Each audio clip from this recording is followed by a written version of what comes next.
오늘은 예수님께서 제자들과 함께 일정한 시간을 보내시고 난 다음에 아주 의미심장한 질문을 하시는 내용이 소개되고 있습니다.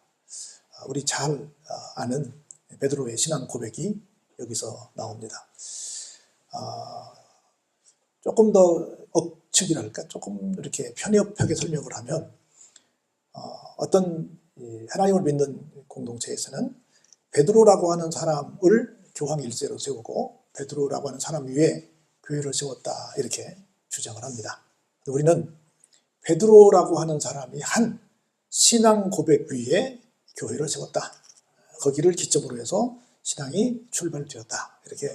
베드로라고 하는 인물은 등장인물로 같지만 사람에게 포커스를 둔 것이 아니라 그 사람이 한 신앙 고백에 포커스를 두는 것이 우리 기독교의 본질이다, 이걸 여러분들이 기억하시고, 한번 오늘 본문 말씀을 잘하는 내용이지만 다시 한번 정리하는 시간이 되겠으면 좋겠다 하는 기대가 큽니다.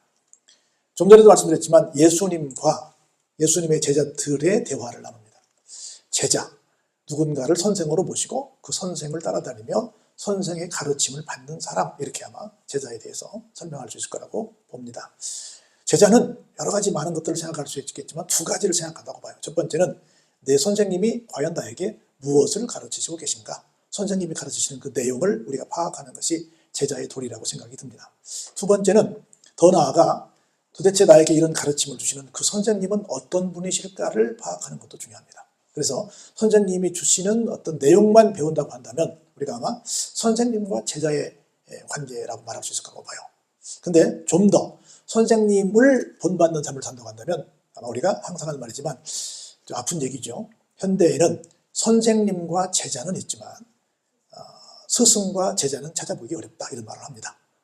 그래서 선생님들을 학생들이 어떻게 생각하냐면 돈을 받고 지식을 파는 사람, 그냥 돈벌이 하는 사람, 이렇게 생각을 한다고 그래요. 우리가 옛날에 학교 다닐 때는 그런 생각을 상상도 못 해봤죠. 선생님이 어떤 직업이다, 돈벌이를 위해서 여기 왔다, 이런 생각은 해본 적이 없죠. 정말 스승의 자리에 서 계셨고 선생님들 그림자도 밟지 않으려고 노력했고 선생님들의 말씀은 정말 하나님 말씀처럼 그렇게 존중했던 시절이 있었는데 지금은 막 선생님한테 막 아주 함부로 하고 또 부형들이 와서 막 함부로 하고 이런 걸 보면서 정말 격세지감을 느낀다 하는 생각이 듭니다. 그래서 그 선생님이 말씀하시는 내용도 배우지만 그 선생님 자체를 파악하는 것도 하나의 후학들이 해야 될 일이다라는 생각을 해봅니다. 그런 맥락에서 한 번은 이런 일이 있었습니다. 예수님께서 제자들과 함께 다른 우리 배웠을 때는 가이사랴 빌립보라고 그랬잖아요. 여기 도치되어 있어요. 빌립보, 가이사랴 여러 마을로 돌아다니시게 됐습니다. 같은 말이에요. 그 이스라엘 북쪽에 있는 동네인데 제가 언젠가 설명드렸던 것처럼 우리나라로 말하면 아마 경주처럼 그렇게 우상들이 즐비한 화려한 어떤 우상의 동네입니다. 그런 곳에 가셔가지고 다른 사람들이 다 우러러보는 대상들이 다 있어요. 그런데 예수님과 그 예수님의 12제자는 정말 쉽게 말하면 무명의 어떤 사람들입니다. 과연 누가 와서 얼마나 그렇게 존경할 만한 구석이 있을까 싶을 정도로 저 사람들 뭐 하는 사람들인데, 이렇게 정말 평화되었던 그런 유대교의 한 이단 분파라고 얘기하더나 그렇게 늘 정말 평가절하됐던 분들이 바로 예수님과 예수님을 따르는 제자들의 모습이었는데, 그 화려한 우상들 앞에서 예수님께서 이렇게 말씀을 하십니다. 얘들아, 사람들이 나를 누구라고 하더냐, 사람들이 나를 뭐라고 하더냐, 이렇게 질문을 하십니다. 우리 모두도 뭔가를 하다 보면 우리가 요새 피드백이라고 그러는데 내가 어떻게 했는지를 물어보잖아요. 내가 뭘 만들었어, 내가 뭘 했으면, 뭘 발표를 했으면 어땠지, 어떻게 봤을까 사람들이, 라고 우리 모두 궁금해 하잖아요. 그런 것처럼 예수님께서도 내가 이 제자들에게 가르쳤고 또 제자들을 통해서 여러 주변 사람들까지도 나라는 사람을 이렇게 어필을 했는데 과연 사람들은 나에 대해서 어떻게 생각을 하고 있을까. 내가 굉장히 많이 가르쳤는데 많은 우리 앞에서 봤던 것처럼 기적도 많이 일으켰고 많은 일들을 했는데 그런 모든 일련의 과정들을 다 본 사람들의 반응은 어떨까, 그 사람들은 과연 나를 뭐라고 평가하고 있을까 궁금하셨어요. 그래서 제자들에게 질문을 하십니다. 너희들은 사람들이 나한테 뭐라고 하는지 혹시 들어본 적이 있니? 한번 얘기는 해줬으면 좋겠다라고 말씀을 하시니까 제자들이 여기저기서 대답을 합니다. 뭐라고 대답해요? 예, 어떤 사람이 말입니다. 얼마 전에 정말 핫 뉴스의 어떤 정말 주인공이었던, 정말 가장 많은 사람들의 정말 초미의 관심사로 떠오르던 그런 어떤 존재가 있었는데, 혜성 같은 존재가 있었는데 그 양반이 바로 얼마 전에 돌아가신 세례 요한인데 그분 정말 대단한 분이셨거든요. 근데 그분이 다시 살아나지 않았을까? 그래서 세례 요한이 환생한 분은 아닐까? 그 정도로 세례 요한처럼 굉장히 이 시대에 정말 뜨거운 뉴스의 주인공이 되셨습니다. 이렇게 이제 보고를 합니다. 그래, 다른 제자들한테 묻습니다. 다른 사람들은 어떻게 들었니? 그랬더니 구약에 많은 선지자들이 있는데 그 많은 선지자들 중에 가장 강력한 능력을 가졌다고 한다면 막 불을 내려서 홀라당 태워버린 누구를? 엘리야를 생각해서 아마 엘리야 선지자가 이 시대에 다시 오시지 않았을까. 그 정도로 구약의 대표인 엘리야 선지자를 생각하는 사람들이, 그렇게 예수님 생각하는 사람들이 많더군요. 이렇게 보고를 드렸습니다. 다른 사람들 어떻게 생각하니? 그랬더니 모두가 다 좋은 얘기합니다. 각자 사람들이 생각하는 나는 이 선지자가 좋아, 나는 저 선지자가 좋아 라고 생각하는 대로 그 좋은 선지자대로 어떤 사람은 이 선지자 이름 대고 어떤 사람은 저 선지자 이름을 대면서 선지자 중에 한 사람 같습니다 라고 의견을 내놓습니다.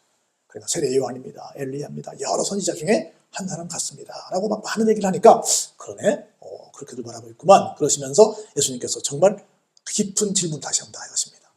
그러면 사람들은 그렇다고 치고 그 사람들은 뭐 부분적으로 나를 봤다 안 봤다 그러니까 너희들은 나를 항상 보고 항상 같이 다니고 있는데 그러면 너희들은 나를 누구라고 생각하는데? 라고 물었습니다. 지금까지 내가 어떤 걸 가르쳤는데 내가 그 가르친 것이 뭔지 다시 생각나니? 라고 가르친 것에 대해서 시험을 보시는 것이 아니라 예수님이 뭐라고 말씀하시면 나를 누구라고 생각하니? 라고 묻습니다. 그랬더니 우리는 뭐라고 해야지? 세례 요한이라고 해야 되나? 엘리야라고 해야 되나? 어떤 선지자 중 하나라고 해야 되나? 어떤 유명한 다른 사람 이름을 대야 되나? 왜냐면 누구를 비춰서 말을 해야 되니까 누구를 설명해야 되나? 라고 제자들이 많이 생각을 했을 거예요. 그때 가장 성격이 급한 베드로가 손 들고 말을 합니다. 뭐라고 말해요? 우리 다 아는 것처럼 주는 그리스도시요 살아계신 하나님의 아들이십니다 라고 했던 고백을 여기서는 간단하게 뭐만 말해요? 주는 그리스도십니다 라고 얘기를 합니다. 첫 번째는 예수님은 뭐라고 불렀어요? 우리 선생님이라고 부르지 않고 선생님은 우리의 주님이 되십니다 라고 불렀고, 주님 되신 선생님은 우리에게 뭐가 되신다?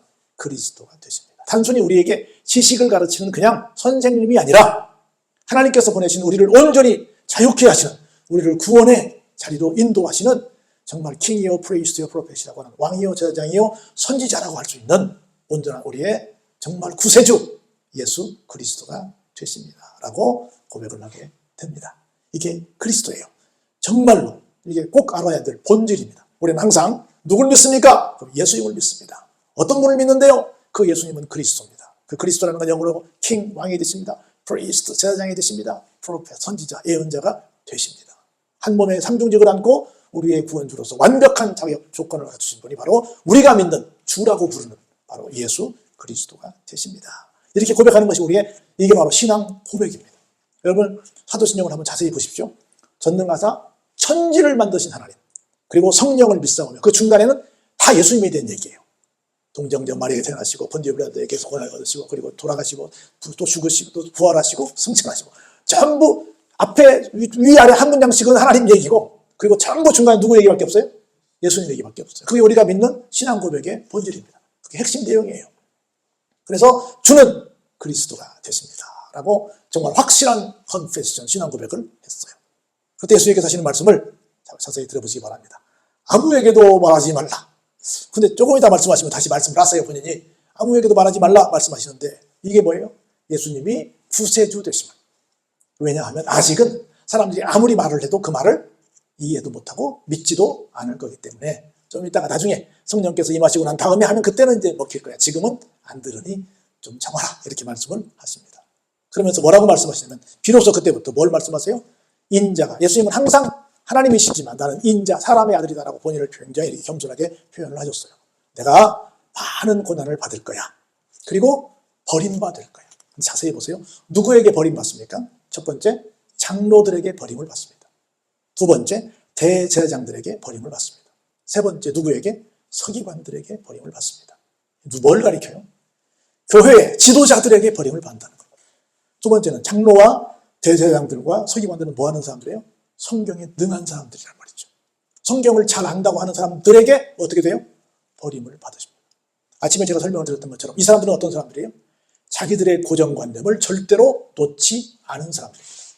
자기들의 고정관념에서 벗어나지 못하니까 어떤 죄를 져요? 메시아를 죽이는 죄를 짓습니다. 얼마나 무서워요. 이 고정관념이 얼마나 무섭습니까? 우리가 교회에 중직이 될수록 어떤 공동체에서 어떤 윗자리로 올라갈수록 뭘 버리자? 고정관념을 버리자. 그래서 장로와 대제사장들과 서기관들이 다른 일도 아닌 예수님을 잡아 죽이는 일에, 예수님을 버리는 일에 앞장섰다는 것은 얼마나 큰 비극입니까? 그럼에도 불구하고 어디까지 가요? 죽임을 당하시는 자리 가는데 그 자리까지 가시는데 어떻게 돼요? 사흘 만에 살아나십니다. 이 내용을 비로소 이때부터 너희들이 이제 신앙의 본질이 뭔 줄 알았구나. 그 내용을 안 이후부터 뭐 하셨어요? 가르치시기를 시작하셨어요. 아무 때나 가르치시는 게 아니라 이 친구들이 지금 어떻게 돌아가는지 그 내막을 아네. 내가 가르친 내용이 뭔 줄 알고 내가 누구인 줄 아네. 그때서부터 어때요? 본질적인 확실한 얘기를 시작하셨다는 겁니다. 이때부터 뭐예요? 어떻게 말씀하세요? 드러내놓고 말씀하십니다. 드러내놓고 말씀하세요. 그랬더니 오늘의 결론입니다. 그랬더니 누가 나서요 또? 베드로가 나섭니다. 베드로가 붙들면서 베드로는 뭐에 꽂혔어요? 내가 많은 고난을 받는다. 내가 버림을 받는다. 내가 종래에 죽임을 당한다. 여기에 꽂혔어요. 아니 우리가 지금 예수님을 따르는 것은 예수님이 이렇게 끝나는 것이 아니라 예수님께서 로마를 물리치고 예수님이 왕이 되셔서 우리에게 한 자리씩 주실 것을 기대하고 우리가 모든 걸 다 버리고 왔는데 부모도 자식도 전토도 다 버리고 왔는데 예수님이 라스트가 돌아가시는 거라고요. 그냥 고난당하고 죽는 거라고요. 우리는 그걸 인정할 수 없습니다 하고 막 항변을 합니다. 그러니까 예수님께서 베드로와 제자들을 돌이켜서 보십니다. 그러면서 그 가운데 그렇게 말하고 있는 베드로를 막 꾸짖으십니다. 당장 뭐라고 말씀하세요? 다른 복음서에서는 뭐라고 그래요? 바요나 시몬아 내가 복이 있다. 내가 너에게 천국의 열쇠를 주겠다. 이걸 알게 한 건 하나님이시다. 하면서 어마어마한 칭찬과 축복을 하셨는데 동시에 뭐라고 말씀해요? 여기서는요. 사탄아 내 뒤로 물러가라. 베드로가 사탄이 아니라 베드로 속에 누가 들어있어요? 사탄이 들어있는 거라. 사탄아 내 뒤로 물러가라. 그러면서 이렇게 꼭 찍어 말씀하십니다. 같이 한번 읽어보실까요? 네가 하나님의 일을 생각하지 아니하고 도리어 사람의 일을 생각하는도다 라고 지적을 하셨습니다. 인간적으로 볼 때 베드로가 말한 주님 그러시면 안 되시죠. 돌아가시면 안 됩니다. 우리가 지키겠습니다. 절대 그렇게 하지 않도록 내가 하겠습니다. 멋있어요? 멋있어요? 멋있지요. 의리도 있지요. 멋있지요. 그런데 그건 누구의 일이에요? 누구의 생각이에요? 사람의 생각이고 사람의 일이라는 거죠. 하나님의 생각은 어때요? 인간적으로 볼 때는 아쉽지만 어떻습니까? 돌아가시러 오신 거예요. 예수님이 오신 목적이 뭐예요? 우리를 위해서 죽으시러 오셨단 말이죠. 그게 누구의 일이에요? 하나님의 일이란 말이죠. 인간적으로 볼 때는 아쉽지만 그게 하나님의 일이야. 그러면서 이렇게 말씀하십니다. 제자들을 다 불러서 제자들까지 불러서 이렇게 말씀하세요. 누구든지 예수님을 따라오려거든 누구를 부인하고 자기를 부인하고 뭘 지고 자기 십자가를 지고 누구를 따른다? 예수님을 따른다. 자기를 부인하고 자기 십자가를 진다는 건 뭐예요? 내 생각을 버리고 내가 비록 희생당한다 할지라도 내가 감내해야 될 사명을 감당하고 끝까지 누구를 따르는 거예요? 예수님을 따르는 거예요. 그런데 예수님을 믿는다고 하면서 교회 다닌다고 하면서 끊임없이 내 생각을 갖고 있어. 그리고 내가 져야 될 희생적인 책임은 내가 안 져. 그러면서 내가 예수님을 따른다고 말해. 안 된다는 거죠. 그러면서 볼까요? 그런 거로 누구든지 자기 목숨을 구원하고자 하면, 다시 말해서 그냥 이 땅에서 살고자 하면 죽을 것이다. 그러나 주님과 복음을 위해서 자기 목숨을 내놓으면 어떨 것이다? 구원을 받게 될 것이다. 그러면서 만일 온 천하를 얻고도 자기 목숨을 잃으면 어때요? 유익이 없지요.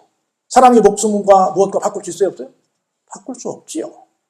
그러면서 결론적으로 한 말씀하십니다. 누구든지 이 세대에서 예수님을 부끄러워하고 예수님의 말씀을 부끄러워하고 예수님에 대해서 부끄러워하면 나중에 예수님께서 재림하실 때 누구랑 같이 재림하세요? 천사들과 함께 재림하시죠. 천사들과 함께 재림하실 때에 나를 부끄럽게 여겼던 그 사람들을 어떻게 할 것이다? 나도 부끄럽게 생각할 것이다. 내가 너를 아는 것이 자랑스러워가 아니라 내가 너를 아는 것이 참 부끄럽구나. 이렇게 말씀을 하신다는 거예요. 여러분 마지막 날에 예수님 만나실 때 예수님께서 야, 너 보니 참 내가 부끄럽네 이렇게 말씀하실 것인지 아니면 너 보니 참 자랑스럽네 참 반갑네 이렇게 말씀하실 것인지 한번 생각해 보시기 바랍니다. 그러려면 우리가 예수님에 대해서 어떻게 생각할 것이냐. 예수님 물으시잖아요. 너는 나를 누구라고 하느냐 물으시잖아요. 우리가 확실하게 예수님이 어떤 분이신지 주는 그리스도시라는 고백을 하면서 예수님을 생각한다면 누구의 일을 생각해야 된다? 사람의 일이 아니라 하나님의 일을 생각해야 한다. 항상 내가 생각하는 것이 이게 하나님의 일일까? 사람의 일일까? 라고 생각하시면 됩니다. 우리가 그런 책이 있잖아요. 예수님이 일하면 어떻게 하실까? 우리 그 얘기잖아요. 내 생각에는 이게 아니라 하나님의 생각은 어떠시지? 성경에서 뭐라고 말씀하셨지? 기도하고 성령님의 뜻을 따라가는 것이 정상적인 신앙인의 길임을 깨달으시고 늘 하나님의 일을 생각하는 우리 모두가 되기를 주의 이름으로 축원합니다. 은혜가 풍성하신 아버지